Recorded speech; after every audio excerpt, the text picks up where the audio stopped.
Olá, pessoal! Bem-vindos a mais um programa Fé e Ciência, aqui na sua IPP-TV.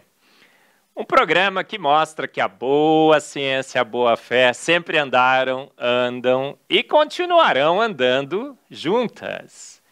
Que a boa ciência corrobora a nossa percepção de que um grande Deus formou todas as coisas pelo poder da sua palavra.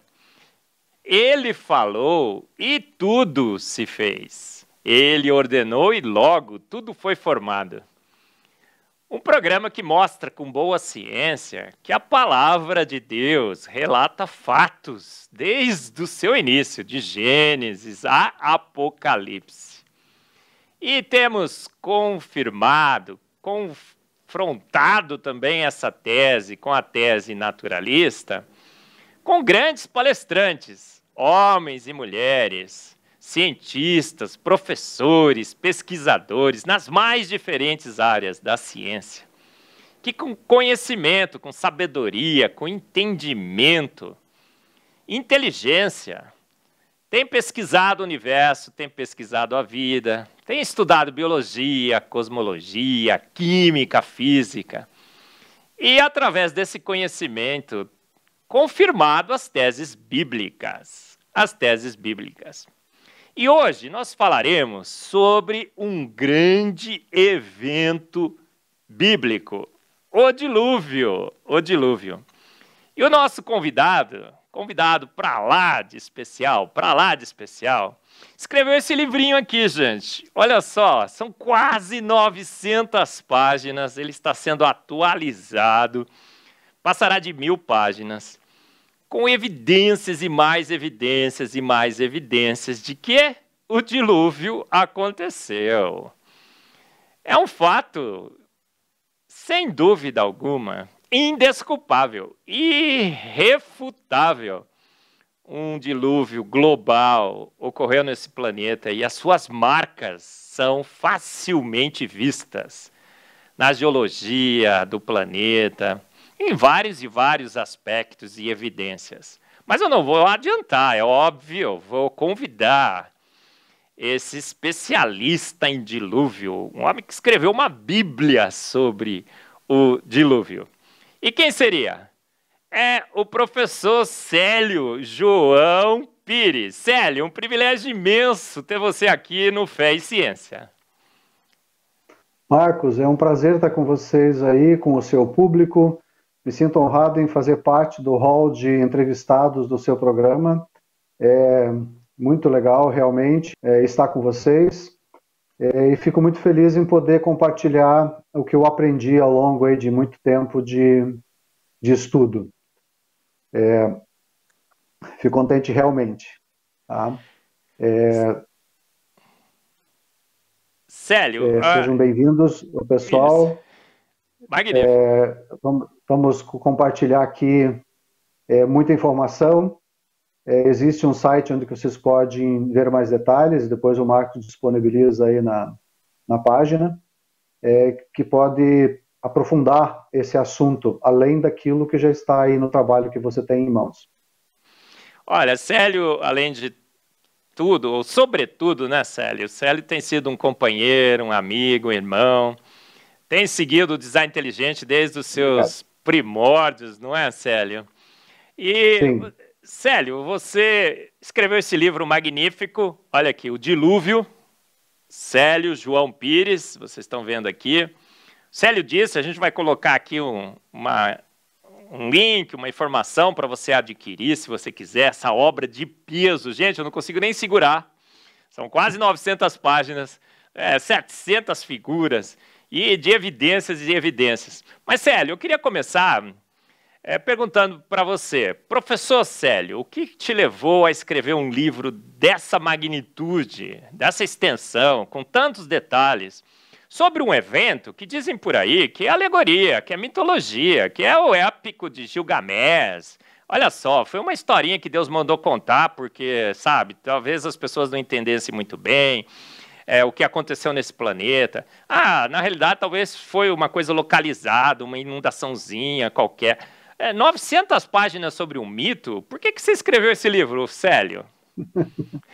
Na realidade, foi justamente para tirar essa dúvida. Quando eu tinha 18 anos, num jantar com amigos, a gente acabou discutindo vários assuntos, e o assunto que terminou a noite foi se existia ou não Deus, se tinha acontecido ou não um dilúvio, enfim. Diziam que não existiam evidências, que não existiam provas sobre isso, porque se tivesse existido alguém já teria apresentado. E, olha, é um assunto bem interessante, eu vou estudar isso e quem sabe um dia eu possa trazer a resposta. Então foi um estímulo de conversa de amigos. E a partir dali a gente foi para casa, eu vi uma noite muito estrelada, eu sempre fui católico, coroinha desde pequeno, lembrava de uma frase que às vezes o padre citava na igreja, lá da sabedoria de Salomão, que pediu a Deus sabedoria para poder governar o povo de Israel, e eu pedi ao Senhor, se existe mesmo, me dá sabedoria que eu vou trabalhar nesse negócio. E a partir daí eu fui aprender a pesquisar metodologias de trabalho, de pesquisa, de livros, adquiri muitos livros para estudar o assunto, comecei com enciclopédias e fui me aprofundando, e isso foi ao longo dos últimos 40 anos.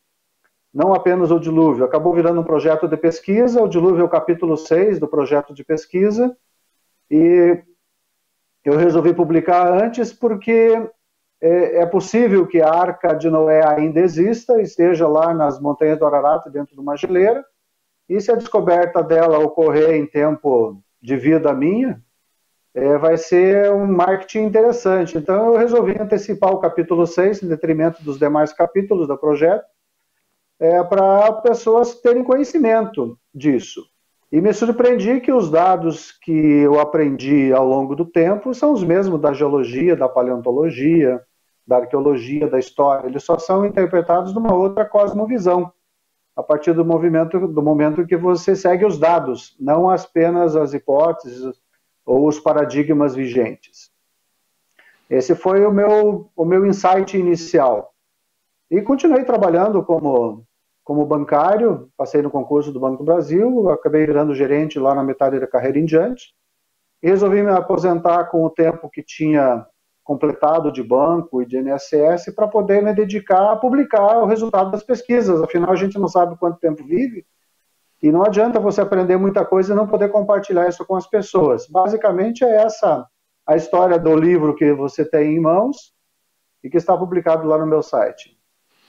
Célio, você, para escrever um livro com 900, quase 900 páginas, 700 ilustrações, você teve que utilizar obras como referência. Você cita aqui uma longa série dessas obras. Eu queria que você comentasse quais foram as principais fontes. Aonde que você bebeu para escrever esse livro? O que você pesquisou? O que você fez? Olha, você sentou, começou a procurar na internet, é isso? Você ficou procurando informações? Você leu, você comprou livros, você compra todos os livros que a gente lança pelo Design Inteligente, eu sei disso, né? Botou lá, o Célio compra. Você é um consumidor voraz, né? De livros. Me fala aí, que literatura é essa que você utilizou? Eu comecei utilizando as enciclopédias. Os primeiros livros que eu comprei para isso foi a enciclopédia Delta, depois eu tinha a Barça e acabei virando ao longo da vida um rato de biblioteca. A hora que esse material se esgotou para os objetivos a que eu tinha me destinado, vamos dizer assim, eu passei a procurar novas informações. Casualmente, um dia, apareceu alguém lá em casa e a gente conversou, disse, existe uma sociedade criacionista aqui no Brasil, que é lá em Brasília, que pode talvez te ajudar nesse trabalho. Me deu o nome, procurei o endereço, entrei em contato com a sociedade criacionista, lá com o Dr. Rui Vieira, o pai, agora depois tem o filho, e eles me forneceram, à época, comprei as revistas criacionistas. São mais de 100 exemplares. Eu adquiri essas revistas e acabei vendo nas bibliografias dos artigos em que elas tratavam novas referências, e eu fui buscando esses livros aqui no Brasil, enviava cartas editoras e comprava. Com o advento da internet, eu acabei acessando daí muitas informações através da internet, através do Alta Vista, porque a internet não é tão recente, isso foi lá em 1995 já. Eu já tinha material escrito, material documentado, e resolvi buscar imagens e mais informações, mais artigos científicos, e comprei. A minha biblioteca é bastante vasta no que diz respeito a criacionismo e design inteligente e ciências. Li muitos livros lá de Carl Sagan, Stephen Hawking, no que diz respeito à origem do universo, Albert Einstein, relatividade geral. Comprei livros de geologia acadêmicos para estudar, no caso, o dilúvio, para ver o que se trata, né? Enfim, lancei mão de toda a parafernália bibliográfica possível. Nesse trabalho aí tem mais de 2.000 referências. É claro que eu acessei muito mais referências, mas que não foram úteis a esse trabalho.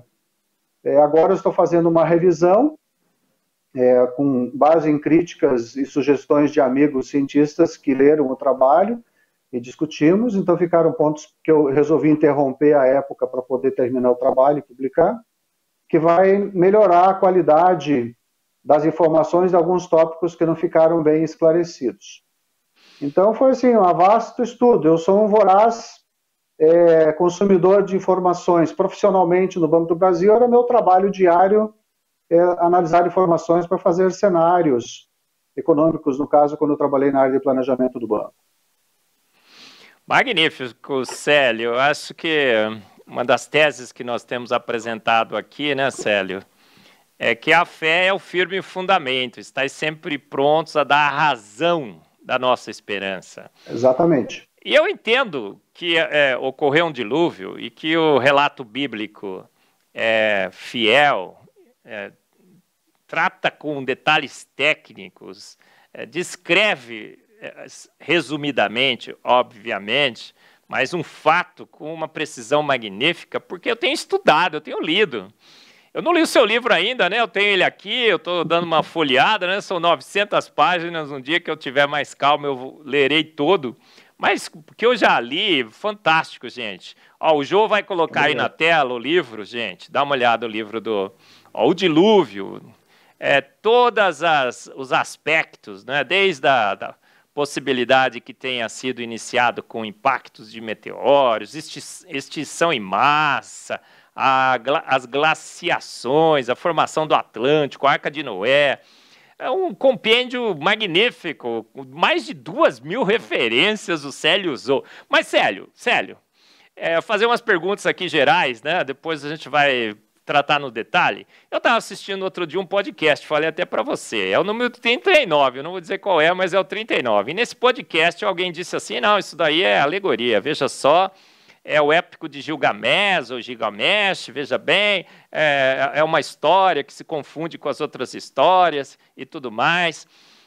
Há evidências que o relato bíblico é o relato técnico e os outros aumentaram pontos e tal, e tornaram alegorias, acrescentaram alegorias, mas que o original é o bíblico. O que você teria a dizer sobre isso? Quem é que copiou de quem? É o épico de Gilgamesh que copiou da Bíblia e dos fatos? Ou seria o contrário? Ou é tudo uma salada de alegoria mesmo? Eu assisti o podcast que você citou. Lá está citado o épico de Gilgamesh, Atrahasis, mas existem mais de 270 relatos do dilúvio dos povos antigos que não tiveram contato nenhum com a Bíblia. E se você analisar estatisticamente, fazer uma tabela no Excel, colocar todos eles lá, o núcleo vai sempre ser pessoas que sobreviveram a uma enchente avisada por Deus ou deuses que levaram animais junto, ficaram um tempo dentro de uma arca, de um barco com variadas formas, e dessas pessoas a terra foi repovoada. Na realidade, o pessoal devia ter prestado atenção. Eu até tenho um trabalho que está lá no site, é um livro já em domínio público, do Sir James George Frazer, lá de 1918. Ele foi um antropologista e reuniu todas as lendas antigas em um trabalho de 1.700 páginas para a época. Olha que era bem mais difícil fazer livros e pesquisa naquela época do que agora, em que ele apresenta esses mais de 270 relatos de um dilúvio, claramente um dilúvio, que destruiu a humanidade por ser má, e isso foi passando para as outras gerações. A gente chama isso de hiperdifusionismo cultural. Então, na realidade, Gilgamesh não copiou da Bíblia, porque a Bíblia foi um trabalho feito lá por Moisés, no século XV, que o pessoal do podcast, me parece, não acredita que isso foi feito por ele, não reconhecem a história desse fato. Com a ocorrência do dilúvio, que para mim é um fato, uma vez que o próprio Jesus disse que nos dias de hoje, quando ele fosse voltar pela segunda vez, seria como lá nos dias de Noé, que veio um dilúvio e levou a todos. Se não acreditar na palavra de Jesus, eu tenho que jogar meu cristianismo pela janela e me jogar junto, porque não vale a pena, né? Então, ele atestou que aconteceu o dilúvio como um fato histórico. Ele nunca tratou o relato do Velho Testamento, como a gente chama, como uma ficção, uma parábola, uma hipérbole. Ele sempre tratou como um fato histórico. Então, todos esses povos que se espalharam pelo mundo, inclusive nos Estados Unidos, lá nos índios, aqui no Brasil com os nossos índios, né, e outros povos na China, enfim, na Ásia, você tem os mesmos relatos com os mesmos núcleos de verdade. Então, isso é um hiperdifusionismo. De onde que veio isso? Veio do evento do dilúvio lá dos filhos de Noé. Eles sobreviveram e acabaram propagando isso pelo planeta inteiro, e cada um dando as suas próprias nuances sobre as origens dos seus povos, de quando que isso aconteceu. E alguns calendários levam isso muito próximo da época lá do dilúvio. Infelizmente, o podcast não trouxe informações confiáveis e vastas a respeito disso. Ele me parece que desacredita da Bíblia, dos personagens históricos da Bíblia, e do evento do dilúvio em si, que o assunto era o dilúvio em si, colocam isso como um evento local. Na realidade, não é possível sustentar um evento local, uma vez que nós temos evidências demais que foi um evento planetário. No trabalho do livro, tem muita informação que contesta isso com dezenas de evidências. Magnífico, pessoal. Olha, 900 páginas que refutam a heresia daquele podcast, né, o Célio? Eu fiquei chocado. Exatamente. Porque, olha aí o livro, né? Eu fiquei triste. Eu fiquei triste com o conteúdo, porque o pessoal se diz cristão, e com um cristão que não acredita nem na palavra de Jesus é uma coisa meio complicada, né? Coloca uma mentira na boca de Cristo, né? Eles acreditam, inclusive, que Deus escolheu um casal, né? A série, se você assista toda, e aí Jesus fala, não lestes, que desde o princípio eu criei, né? Porque no princípio era o verbo estava com Deus, e o verbo era Deus, sem ele nada do que foi feito se fez. E Jesus fala, eu fiz homem e mulher desde o princípio, está na palavra de Deus, né? Mas, Célio, o épico de Gilgamesh, ele fala que o barco era cúbico, que demorou 6 dias. Agora, fala sobre a arca, que é descrita em Gênesis. É um barquinho que nem o cubo de Gilgamesh? Uma coisa que ficaria girando que nem um peão maluco? Fala sobre a arca. O que tem evidência que a arca é uma coisa realmente de altíssima tecnologia? Ou é aquela arquinha de Gilgamesh que o Tolkien lá, né, o podcast, quis confundir a Bíblia com aquela loucura? Fala aí, Célio. A Bíblia relata os detalhes técnicos da arca, tamanhos, dimensões, detalhes internos dela. Ela tinha 300 cúbitos de comprimento, 50 cúbitos de altura e 60 cúbitos de largura. Acho que é esse, se eu não me engano. Isso daria, nas medidas de hoje, dependendo do cúbito. O cúbito é a medida da ponta do dedão à ponta do cotovelo. Obviamente, isso varia de pessoa para pessoa. O cúbito hebraico é cerca de 42 centímetros, o cúbito real egípcio é 52 centímetros, mas eu utilizei no livro, e é essa a posição que eu defendo lá, o cúbito sumério, que é dos povos mais antigos da história, aliás, extremamente desenvolvidos. É só pegar as histórias aí dos sumérios para ver como é que é. Nessas medidas, a arca teria 350 metros de comprimento, 60 metros de largura e 35 metros de altura. Pesaria vazia cerca de 86 mil toneladas e teria capacidade de carga cúbica de cerca de 50 mil vagões de trem. Ela era dividida em 3 andares, esses andares eram divididos em compartimentos, onde seriam alojados os animais, e teria lugares para água e comida. Eu às vezes vejo o pessoal dizendo que a arca era pequena para trazer tantos animais terrestres e alados, não vieram animais aquáticos, obviamente. Mas, na realidade, o pé direito, nessas medidas da arca, dá quase 12 metros de altura de cada andar. Se você pegar um titanossauro adulto, de 70 toneladas, ele tem 7 metros de altura até no ombro. Ou seja, ele podia ficar em pé dentro do andar e o pescoço ficaria muito folgado, ainda bastante confortável. Eu não acredito que Deus tenha mandado animais idosos para a arca. Ele deve ter mandado animais adultos jovens em capacidade reprodutiva, para poder repovoar o planeta. Então a arca era uma coisa gigantesca, ela era muito grande para a finalidade a que se destinava. Obviamente, esse espaço vazio necessário dentro das jaulas daria mobilidade e daria saúde para os seus habitantes internos. Então era um objeto gigantesco. Então o pessoal diz, não vai caber. Cabe sim, sobrava espaço, tinha espaço de sobra. Tá?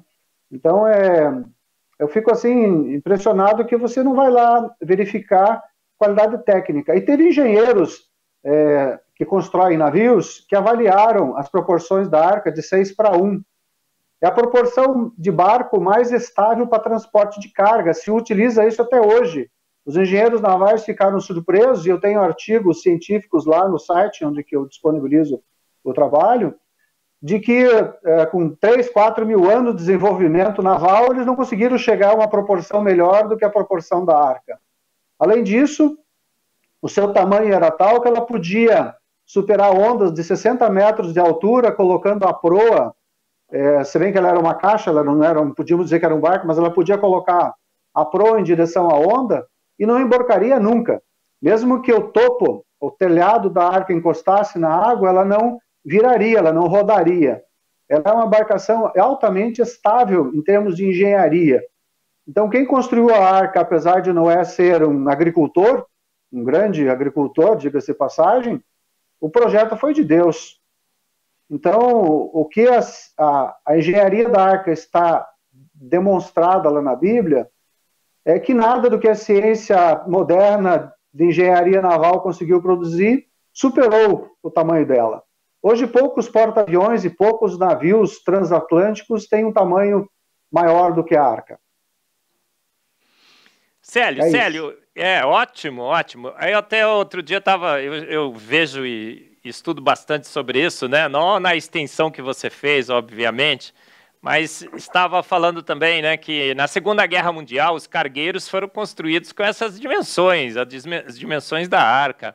A estabilidade, a resistência e o conforto foram avaliar também. É o melhor equilíbrio entre os três. É verdade isso? É verdade, sim. Tem um artigo científico sobre isso também lá no trabalho. Eu procuro disponibilizar a bibliografia que eu utilizei no livro, porque se alguém quiser ir lá verificar a bibliografia, está lá as informações. Os engenheiros calcularam. É a melhor situação possível em termos disso. Então, ou seja, a arca numa tempestade como o dilúvio, nós não temos tempestades equivalentes hoje em dia, os passageiros dela certamente não ficariam mareados dentro dela. Ela era tão estável e tão grande que os movimentos do oceano não fariam diferença para quem estava dentro dela. É um cargueiro, esses iates, né? Esse pessoal que faz cruzeiros, né? Eu já fui num deles. Rapaz, o mar tá lá todo... e ele não balança. Seria mais ou menos assim, né? A estabilidade de um cruzeiro. Magnífico. Agora, exatamente. O barco... Sim, pode falar, Célio. Ela é tão grande, tão pesada, que o movimento do mar não faz muita diferença para a estabilidade interna dela. O maior barco possível de ser construído em madeira, já ouvi isso, é verdade? É verdade. A madeira, as paredes da arca, elas deveriam ter cerca de 30 centímetros de espessura, seriam toras, na realidade, gigantescas, por árvores imensas, uma superestrutura inimaginável. Eu tenho alguns livros que tratam em detalhes sobre a engenharia da arca, as possíveis soluções que Noé encontrou para ter uma vida tranquila. Não tem igual. Realmente é um barco gigante. Se você for ver os cargueiros hoje que transportam gado, aqui no sul tem os transportes de gado lá para a Turquia, que levam gado vivo, é uma arca gigante. tranquilo, os bichos viajam aí 15, 20 dias, chegam lá na Turquia tranquilos. E a madeira? Foi uma boa escolha que a Bíblia fala sobre a madeira, o betume e tudo mais? Foram épicos, alegorias, uma mitologia qualquer de alguém que escreveu uma historinha? Ou será que foi alguém que sabia realmente o que construir, selecionar a melhor madeira, impermeabilizar bonitinho? Fala sobre a madeira e o betume ali. A madeira, pelo que eu vi no trabalho, e que eu cito aí, era carvalho. Uma madeira extremamente dura, extremamente resistente, que duraria séculos. E antes do dilúvio não chovia, né, diga-se de passagem. A impermeabilização da arca, que é citado o betume, na realidade é uma palavra infeliz, é kofer. É de uma palavra acadiana, gofer, que é mais um processo do que um material. Essa palavra vem lá do Moisés, utilizou isso, inclusive lá no cestinho de Moisés é utilizada a palavra correta para betume. A palavra utilizada ali não é rena. Rena é um produto que a gente utiliza até hoje para pintar o cabelo, para quem tem alergia, é um produto escuro, de cheiro agradável, ele é antifúngico e antibactericida, e o pessoal dentro da arca ficaria perfeitamente protegido de fungos e bactérias, que certamente no ambiente fechado seria muito ruim. Por outro lado, se você usasse o betume, que é um produto do asfalto, né, e impermeabilizasse a arca com isso, provavelmente em alguns meses estariam todos mortos, intoxicados pelos gases tóxicos que o betume põe. Eu diria que é uma tradução infeliz, betume, na Bíblia. Tem algumas traduções infelizes que geram uma série de polêmicas, que na realidade tem um trabalho magnífico aí do brasileiro, que estudou a fundo esse material, e era realmente rena, a palavra, de um arbusto que gera um material escuro. Então a arca tinha uma aparência escura. A Bíblia é perfeita, não é? Os seus relatos são técnicos, são claros, são dignos de toda a confiança. Muito bem, a arca é magnífica, ela é estável e tudo mais. Agora, depois que as águas retrocederam e tudo mais, ficaram evidências, ficou uma pista, assinaturas de um dilúvio. Quando a gente olha o planeta, nós enxergamos nesse planeta essas assinaturas, a gente não tem como, ninguém tirou uma selfie, não é? O Noé não tirou uma selfie ali, né? Nem gravou um vídeo, pôs no YouTube. Mas os sinais ficaram, Célio? Sim, ficaram. Devo considerar que o Espírito Santo, um dos membros da divindade, inspirou Moisés a escrever o relato. Dito isto, as informações que estão ali no relato do Gênesis são um relato feito por Deus das informações que Moisés conseguiu aprender ou o próprio Espírito Santo relatou. As evidências do dilúvio. Um movimento de água planetário deixaria uma quantidade gigantesca de sedimentos no planeta. Porque a Bíblia foi muito clara. Romperam-se as fontes do abismo, as grandes fontes do abismo, e choveu copiosamente. As comportas do céu se abriram. 40 dias de chuva. Mas não é uma chuvinha como essa. Devo dizer que antes do dilúvio é interessante a gente abordar como era o mundo antes para como era depois. Não chovia, não existia erosão, as montanhas não eram tão altas, era um terreno suave. Inclusive, se você for ver lá a palavra Éden, ela vem lá do acadiano, de nu, planície. O continente original devia ser uma grande planície.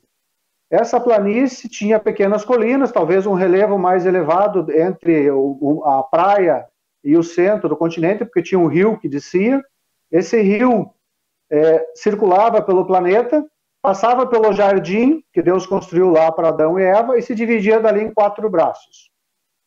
O planeta foi feito para não ser erodido, ele foi feito para ser habitado por seres imortais. E a erosão é um processo de destruição contínua da Terra. A erosão provocada pelo dilúvio corroeu toda a crosta continental daquela época, o solo fértil. O que aconteceu? Ela sepultou as árvores e a vegetação daquele mundo, que era tropical de polo a polo, não existiam calotas polares como nós temos hoje. Ele sepultou os animais nos sedimentos. Nós temos fósseis hoje que atestam isso. Para a ciência da paleontologia, Ocorreram aí 5 ou 6 extinções em massa, grandes extinções em massa, ao longo do período fanerozoico, lá de 542 milhões de anos. Tá? E como resultado disso, nós temos o quê? Temos o petróleo, que é de matéria orgânica decomposta sob pressão alta e calor, tá? E temos o carvão mineral, que é produto das árvores que foram sepultadas e da vegetação sepultada. Então, a Bíblia é o primeiro a informar que aconteceu um evento de extinção planetária que extinguiu toda a vida que vivia no ar e que vivia em cima da Terra. Esse é o relato. A ciência tem que se curvar a esse fato. Tá? Eles descobriram evidências de extinções, só que eles interpretam isso à luz da teoria da evolução, que a gente trata nos nossos eventos, como se fossem 6 extinções. Na realidade, todas as extinções foi apenas uma extinção.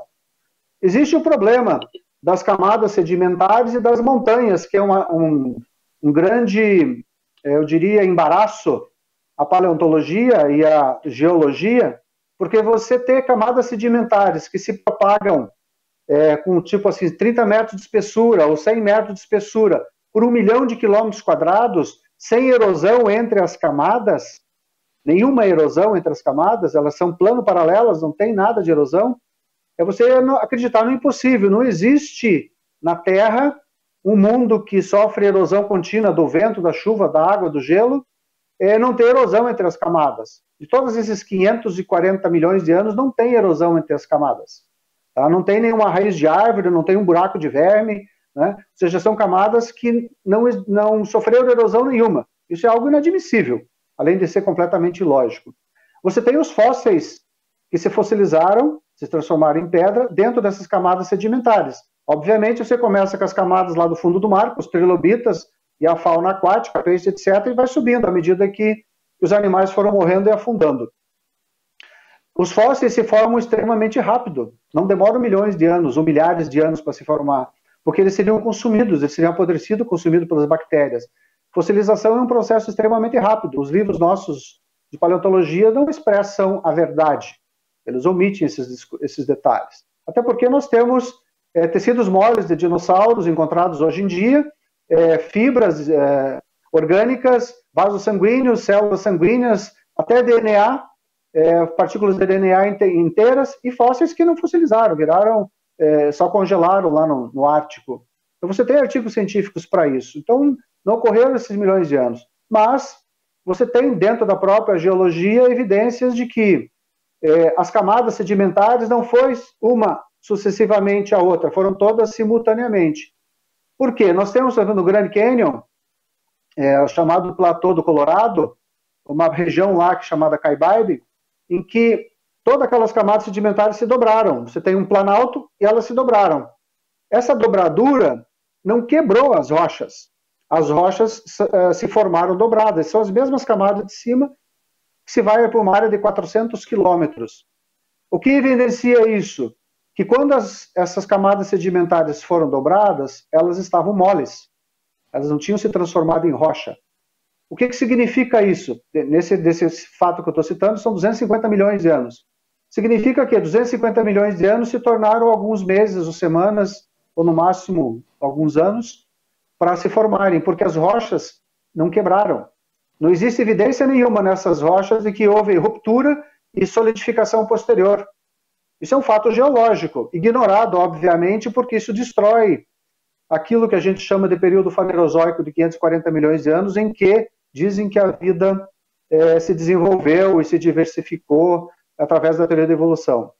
Existe um outro problema. Nós temos montanhas que também se formaram por dobradura, que são assim, as anticlinais e as sinclinais. Tem um vale e tem uma montanha. Até está citado lá no Salmo 104. Né? Desceram os vales e subiram as montanhas. Se você for olhar as montanhas que subiram naquela época, logo ao término do dilúvio, na parte final do dilúvio, eles também são rochas que se dobraram, camadas sedimentares que se dobraram. Tem enormes exemplos disso, eu cito alguns lá no livro. E temos depois disso um produto da formação do Atlântico, na minha concepção, que houve as montanhas de ruptura, que subiu os Himalaias, subiram os Andes, subiram vários outros Alpes e outras cadeias de montanhas. Eu trato de 17 cadeias de montanhas. Se você olhar as cadeias de montanha, por exemplo, o Himalaia e o Everest, que é muito citado, com 8 km de altura, o pessoal até citou lá nesse podcast, como é que as águas chegaram a 8 quilômetros? Claro que as águas não chegaram a 8 quilômetros. O continente não era tão elevado assim. Tá? Eu calculo que o excesso de águas dos dilúvios foram de 550 metros acima do oceano original.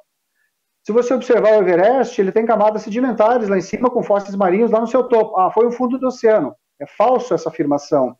Ele era terra continental, porque abaixo dessas camadas tem granito, e granito é considerado rocha continental, ou seja, em algum momento rompeu a crosta e elevou a montanha. E essas camadas sedimentares estão intactas, elas não foram erodidas.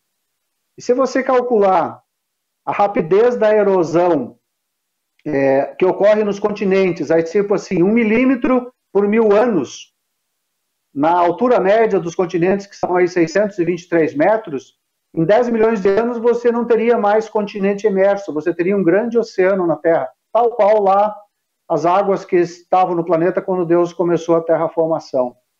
Então existe uma falácia em que você diz que as montanhas existem há 350 milhões de anos, que são idades atribuídas a elas, e elas estão lá. Na realidade, elas deveriam ter sido erodidas em 10 milhões de anos e os continentes não existiriam mais. Então, assim, é necessário que a gente utilize a matemática e as observações e dê a devida interpretação delas adequadamente. Então, nós temos evidências, eu cito 280 e tantos tópicos no livro, que demonstram que aconteceu um evento catastrófico de destruição planetária que extinguiu a vida. E foi deflagrado por uma chuva de asteroides, não apenas um asteroide, lá aquele de Chicxulub que matou os dinossauros. Ao que eu considero cerca de 900 impactos aconteceu na Terra naquela época. E as frontes do Grande Abismo é considerado uma das maiores descobertas da geologia, obviamente não nesse contexto, que são aquela ruptura de crosta que tem no meio do Atlântico, que se propaga para o Índico e se propaga para o Pacífico. São 65 mil quilômetros de derrame de basalto fissural. E foram mais de 24 mil vulcões que entraram em erupção naquela época. Aí as pessoas, mas o que tem isso a ver com o dilúvio? Tudo. Por quê? Nós sabemos que existe na crosta da Terra e no manto da Terra moléculas de água. Cerca de 60%, até 60% daquelas emissões vulcânicas dos nossos vulcões atuais é vapor d'água. Imagina 24 mil vulcões expelindo vapor d'água na atmosfera. Agora imagina um supervulcão fissural de 65 mil quilômetros expelindo vapor d'água na atmosfera. Tá? E considerem ainda as grandes províncias ígneas, a gente chama de LIPS, que são milhares de quilômetros quadrados. Aqui no sul do Brasil tem uma com 1,5 milhão de quilômetros quadrados, se não me engano, e derramou basalto, que é uma rocha extremamente dura lá do manto, liberando água na atmosfera. Isso foi a origem das águas, da chuva torrencial e da elevação do nível dos oceanos daquela época. Essas são algumas evidências para a gente pensar. Magnífico, Célio, escutando aqui, né, como os fatos refutam as heresias extra e intramuros, que a gente às vezes ouve por aí, não é? Olha, tem tem algumas coisas que eu quero que você confirme para mim, se eu estou certo, se eu estou errado. Eu já ouvi dizer, por exemplo, que você vê pelo planeta inteiro fósseis de animais marinhos com animais terrestres, tudo misturado. Que você encontra fósseis de animais modernos com os animais antigos. Que não faz sentido nenhum, né? Tá tudo distribuído por... você vai ali na Argentina, tem um monte de baleia lá no continente. Você vai no Nordeste brasileiro, tem peixe misturado com bicho, com dinossauro. Você vai nos Estados Unidos, tem vales de dinossauros com ossos e ossos e ossos e ossos, tudo misturado. Os mais pesados no fundo, os mais leves em cima, que parece que foi uma sopa de dinossauro imensa, né, de ossinho e tudo. É verdade isso ou estou equivocado? Eu tenho que ficar com o épico de Gilgamesh e assistir esse podcast 39 e me converter à Bíblia que está cheia de alegorias. O que eu tenho que fazer, Célio? Fica com a Bíblia. Na realidade, você falou de dinossauros fossilizados. Existe um campo de pesquisa nos Estados Unidos, Dr. Chadwick, que faz a pesquisa, um trabalho que ele faz todo ano lá, que, segundo consta, ele já achou fósseis de cerca de 10 mil dinossauros naquela região mortos. Uma sopa de dinossauros, porque na realidade são poucos os ossos que você encontra inteiro, esqueletos inteiros. Você encontra eles todos quebrados, destruídos. né? Uma coisa interessante é você ter fósseis de mamíferos modernos com animais antigos. Isso também existe com dinossauros. Existem dinossauros que foram comidos por mamíferos. Eu até trato disso lá, eu tenho fotografias lá no livro. Se você observar os relatos, os artigos científicos sobre descobertas de ovos de dinossauro aqui no Brasil, por exemplo, deu uma inundação lá e enterrou os ovos, eles não tiveram tempo de eclodir. Se você prestar atenção nos artigos, todos os lugares que você vai, eles foram enterrados por lama e sobreviveram. Tá? Então, existe uma quantidade enorme de evidências, eu procurei reunir uma boa quantidade delas lá no trabalho, com as respectivas referências, para que as pessoas possam ver por si mesmas. Não acreditem no que o Célio diz, no que o Eberlin diz, ou em qualquer um dos nossos criacionistas bíblicos que defendem isso, vão ver por si mesmos. Utilizem o cérebro que cada um tem, todos são capazes de aprender e vejam as evidências. É importante isso. Não acreditem, mostrem as razões daquilo que você acredita. Eu procurei fazer isso nesse trabalho. Eu acredito no dilúvio não porque não tenho opção. Eu tenho um monte de opções. Eu acredito em Deus não porque não tenho opções. Eu tenho opções. Tá? Mas eu vi com meus próprios olhos. Eu fiz uma pesquisa profunda justamente para demonstrar isso. Você tem esporos de plantas, pólen de plantas, numa época lá no Cambriano, coisa que, para a teoria da evolução, isso não seria possível. Elas são de milhões e milhões e milhões de anos depois da suposta origem da vida lá no Cambriano. Né? Então, os animais nasceram prontos. Se você for estudar biologia, que não é o assunto nosso aqui especificamente, mas eu abordo isso também no trabalho, já que o dilúvio sepulta literalmente a teoria da evolução nos sedimentos das águas lá que cobriram a Terra, todas as evidências estão dentro da paleontologia, dentro da geologia, dentro da geofísica. Doutor Dalton Lourenço, que foi entrevistado aí da semana passada, ele tratou disso no seu livro. São 30 especialidades acadêmicas que tratam do dilúvio. Então não é coisa para amadores. Eu sugiro que o pessoal aprofunde as pesquisas na biologia, na paleontologia, e vocês vão ver que aquelas interpretações que é dada num conceito de evolução, dentro da geologia ou da paleontologia, elas são melhores compreendidas com o evento de extinção em massa planetária, tal qual está lá na Bíblia, que teve a primazia de dizer que existia um único e grande continente no planeta Terra originalmente, e existiu uma única e grande extinção em massa planetária. E nós temos as evidências disso. Até o século XVIII, esses fósseis que o pessoal já conhecia, Darwin já conhecia os fósseis, eram considerados como evidências do dilúvio bíblico. Eles eram interpretados nessa cosmovisão. Mas aí houve uma rebelião das pessoas daquela época, em tudo que dizia a respeito a Deus tinha que ser rejeitado, e surgiram essas teorias mirabolantes, infelizmente. E são, aqui no Brasil particularmente, são discutidas seriamente na academia e impedidos de discutir isso que nós estamos discutindo aqui dentro da academia.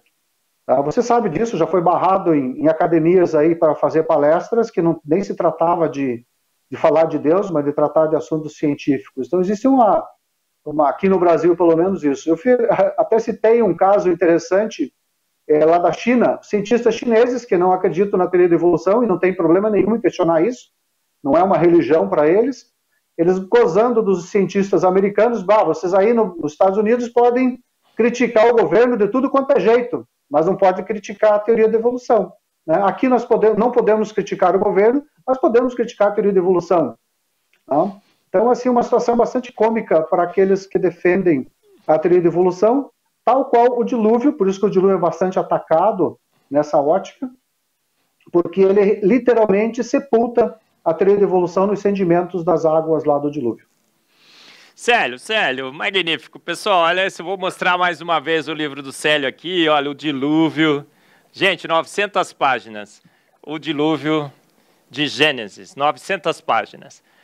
Célio, eu tenho um podcast agora que eu comecei há poucos dias atrás, 316, na rede 316, onde eu digo o seguinte, a ciência da Bíblia que é a luz para a interpretação dos fatos. É o passado descrito na palavra que é luz para que a gente entenda muito bem o que está acontecendo. Se a ciência usasse a Bíblia como seu referencial, não passaria vergonha, não ficaria confundindo, inclusive, o texto bíblico com épicos por aí. Ela entenderia muito melhor o registro fóssil, entenderia muito melhor as camadas do registro fóssil, a geometria do planeta. Você também entende que é a Bíblia que tem autoridade para interpretar a ciência e não a ciência que tem autoridade para interpretar a Bíblia? Você tem essa mesma opinião que eu, Célio? Tenho.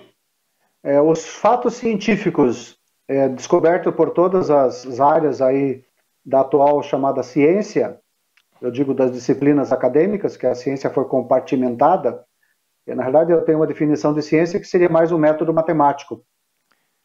Mas a Bíblia realmente é a que dá a interpretação. Por exemplo, lá está escrito no dilúvio que Noé tinha 3 filhos que estavam casados, e eles tiveram filhos e deles descendem toda a civilização, é assim que a Bíblia fala. Aí isso está compatível com os registros culturais da história do dilúvio pelo planeta inteiro. Se você vê pela genética, pela análise da DNA mitocondrial, tem um trabalho, um artigo científico que também está lá nas referências, em que foram reunidos estatisticamente os DNAs mitocondrial de uma multidão de pessoas, de mulheres, obviamente, que o DNA mitocondrial vem das mães, e esses DNAs do mundo inteiro, de todos os humanos, de todas as etnias, eles se concentram em 3 mulheres. São 3 DNAs mitocondriais que fizeram toda a humanidade. 3 DNAs mitocondriais é perfeitamente compatível com as 3 esposas dos filhos de Noé. Então, geneticamente, isso é irrefutável. Obviamente, isso dá um abalo na genética, porque isso afeta profundamente a teoria da evolução e reescreve a história. Mas é perfeitamente compatível com o relato bíblico. Então, quando você vê as descobertas científicas atreladas ao que a Bíblia diz, é perfeitamente compatível. Se você pegar os relatos chineses antigos, eu vi que alguém você entrevistou um colega aqui, o Marx, que tratou disso, dos caracteres chineses da história antiga. Você tem o Gênesis lá, os caracteres chineses antigos, tem o dilúvio, tem Noé, tem a queda, tem Adão e Eva. Os chineses preservaram isso nos seus caracteres. O Deus chinês, lá primordial, o Deus do céu, imperador do céu, Shangdi, tem as mesmas características, de acordo com os chineses, do Deus hebreu, ou do nosso Deus, no caso. Então, houve um hiperdifusionismo cultural, levou essas histórias todas para os povos. Se você pegar os calendários que os povos antigos fizeram, todos eles se concentram ali na faixa de 3000 a.C., que segundo a Septuaginta, o dilúvio aconteceu em 3228 a.C. Célio, mas você falou aí você falou de um único continente. Mas a ciência também fala sobre esse único continente que se separou agora nos 5 continentes que nós temos, a deriva continental, as placas tectônicas. Mas isso aconteceu há milhões e milhões de anos, foi um processo lento e tal. Não foi o dilúvio que causou isso. Não é isso que a ciência hoje fala. O que faz mais sentido? O que faz mais sentido? Interpretar à luz da ciência o planeta ou à luz da Bíblia? Vamos tentar aqui mostrar para todo mundo, gente, o que é melhor, seguir a ciência? Ciência, ciência, ciência. Maldito o homem que confia no homem, a Bíblia diz isso. E na sua ciência, né? A ciência é magnífica, mas quando a ciência tenta descrever o passado e confronta com a Bíblia, quem é que está certo? Milhões e milhões de anos que esses continentes se separaram? Ou foi um processo rápido? O que é que você diz sobre essa deriva continental, esses continentes que ainda se encaixam, as bordas, né, o sedimento ao redor dos continentes? Fala aí, Célio. Rapidamente, então, que o nosso tempo está esgotando. O continente original da Bíblia era chamado Éden. A geologia chama de Pangeia. A geologia diz que ele se separou por um afastamento das placas tectônicas entre a América do Sul, África, Europa, etc. Só que a própria geologia descobriu que, por exemplo, no hemisfério norte, aquilo tudo é uma única camada de continente, não tem uma separação. Dizem que a cordilheira meso-oceânica do Atlântico é que derramou lava e fez separar os continentes. Existe um problema sério nesse aspecto. Como é que você manteria, por todo o período da origem do Atlântico, que dizem que foi de pelo menos 135 milhões de anos que demorou para separar as placas, a mesma configuração geográfica da hora da ruptura? é você não considerar a ocorrência de erosão no planeta. Isso é impossível. Tá? O que aconteceu na minha ótica, e é isso que eu defendo no trabalho, o dilúvio gerou, sim, aquilo que a gente chama de placas tectônicas. A crosta da Terra antes do dilúvio era uniforme, não tinha ruptura nenhuma, não tinha vulcões, não tinha terremotos, porque não tinha ruptura de crosta. O dilúvio rompeu a crosta, o dilúvio criou as placas tectônicas.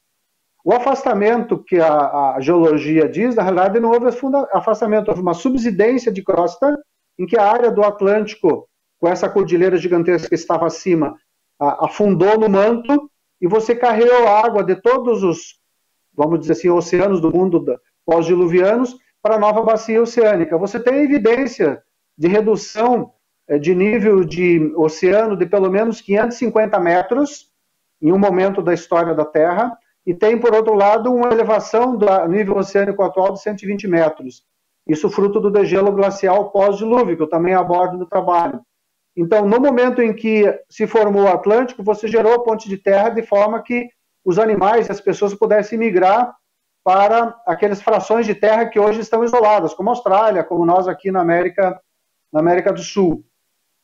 E se você observar, existem descobertas oceanográficas que foram retiradas amostras do fundo do Oceano Atlântico, ali próximo à fenda de Romanche, na parte mais estreita ali do Brasil e África, e você encontrou diatomáceas, resíduos de plantas, de cascas de árvores, de madeira, foram retirados lá do fundo, ou seja, aquilo ali era um lugar que tinha água doce, tinha plantas e florestas.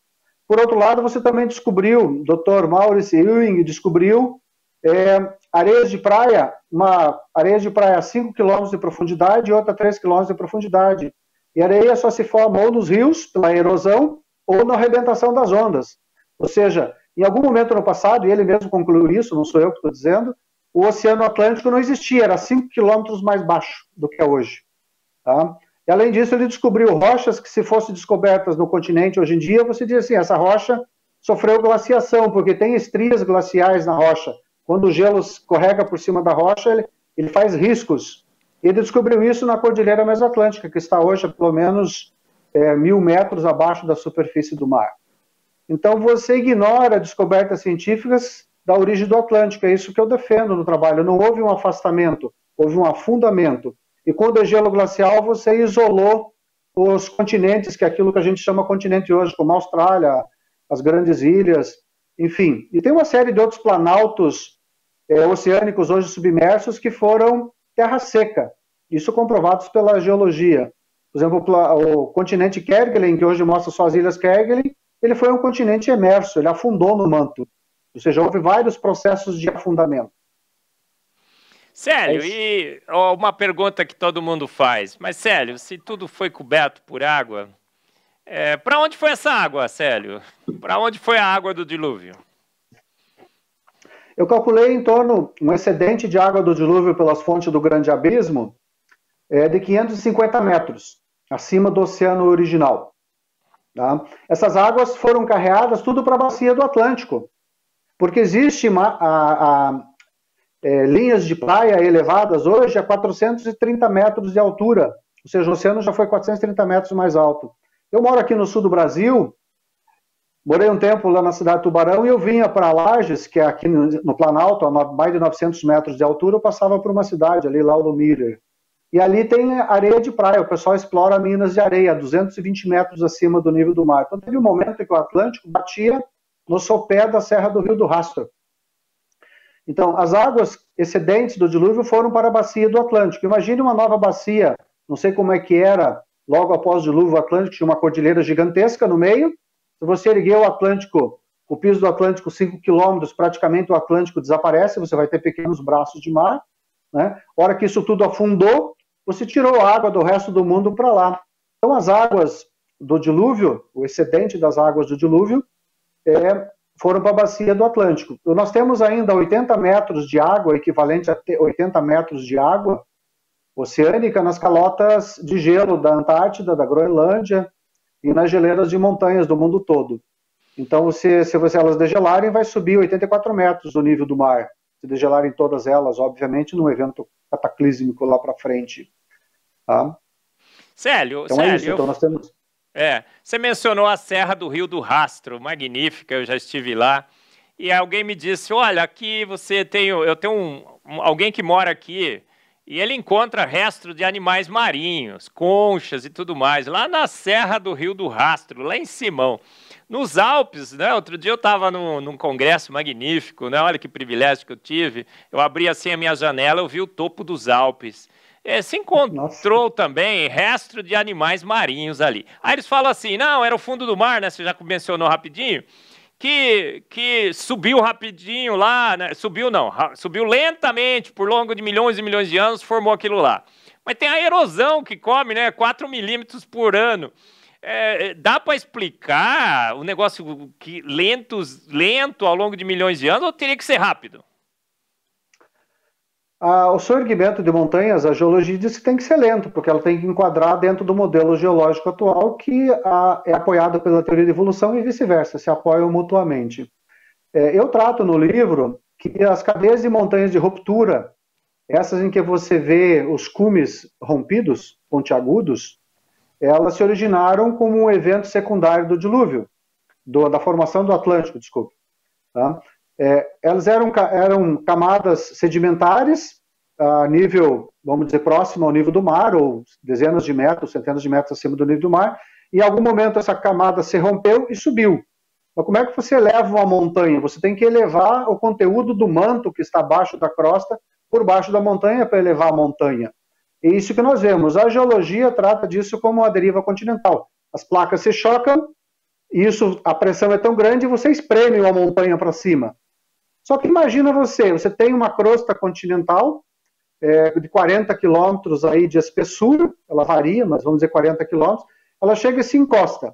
Como é que você acha que vai acontecer? Como é que uma vai se dobrar e entrar para baixo, como a gente vê nos livros-textos? Isso não existe. Você vai ter duas imensas massas de rocha, rochas não se dobram, rochas se quebram, ou se fraturam, ou se trituram, mas elas não se dobram. Tá? Então você não tem como explicar isso. A teoria da deriva continental tenta fazer isso, dentro lá da tectônica de placas. Na realidade, se você considerar que afundou uma massa de terra aí de uns 100 milhões de quilômetros quadrados e pressionou o manto abaixo dela, você vai ter que aliviar essa pressão em algum lugar. Você comprimir a rocha do manto, que é basalto, essa rocha preta que a gente tem aqui no sul, e deve ter tudo quanto é lugar por aí, tá? É muito difícil, ela é uma rocha super densa. Então, no máximo, você conseguiria, já que ela é dúctil, ela pode se expandir, ser exprimida para os lados, você teria a ruptura aí dos Andes, elevaria os Andes, elevaria as montanhas transantárticas, as rochosas, os Himalaias, os Alpes, os Urais. Então, essas montanhas todas são montanhas de ruptura. Se você olhar, você tem lá as camadas sedimentares expostas, e se você olhar abaixo na crosta, você vai ter as mesmas camadas sedimentares, um dia elas estavam aqui, e elas foram elevadas. Então, para mim, isso é um efeito da formação do Oceano Atlântico. Célio, nosso tempo esgotou, não é? Você já está seguindo aí também. Sensacional, uma aula fantástica. Célio, 30 segundos para as suas considerações finais sobre o dilúvio. Olha, eu creio e demonstro isso lá no trabalho. Quem quiser pode ir lá ver. Que o dilúvio é um fato histórico, um fato científico. As evidências estão na geologia, na paleontologia, na arqueologia, na história, e tem mais de 30 disciplinas acadêmicas que o Dr. Adalto lista. Vocês podem ver por vocês mesmos, tá? Não acreditem em mim, tá? Eu não sou nenhum profeta, tem gente que não acredita em Deus, então isso seria irrelevante. Então, vejam as evidências, vejam a lógica das evidências, o relacionamento interno entre as evidências, e considerem que isso é um fato. E isso tem implicações na vida de cada um de nós. Porque a ocorrência do dilúvio nos lembra de que existe um Deus que não tolera o mal, a gente está com o mundo imerso no mal, tá? E um dia ele vai tomar conta. Esse planeta é dele, não é nosso. Nós somos meros mordomos, vamos dizer assim, ou meros hospedeiros, né, que estamos habitando por aqui. A gente tem que cuidar disso. E cuidar dos nossos semelhantes. Então o dilúvio é uma lembrança de que naquela época Deus executou um julgamento de uma humanidade malévola, e ele disse que no futuro ele vai vir novamente para destruir os que estão destruindo a Terra. Esse planeta tem dono, e não somos nós. Obrigado. Magnífico, Célio. Foi um show magnífico, gente. De quem entende, de quem em 900 páginas refuta heresias, de quem em 900 Amém. páginas mostra claramente, com ciência de primeiríssima qualidade, que o dilúvio é um fato irrefutável e que a Bíblia é digna de toda confiança no que ela descreve como fato. Não é boato, não é alegoria. Defendem a alegoria com boatos, e aqui a gente comprova com fatos. A boa ciência, gente, sempre concordou com a boa teologia e concordou com as grandes verdades bíblicas. Então leia o livro do Célio João Pires, magnífico.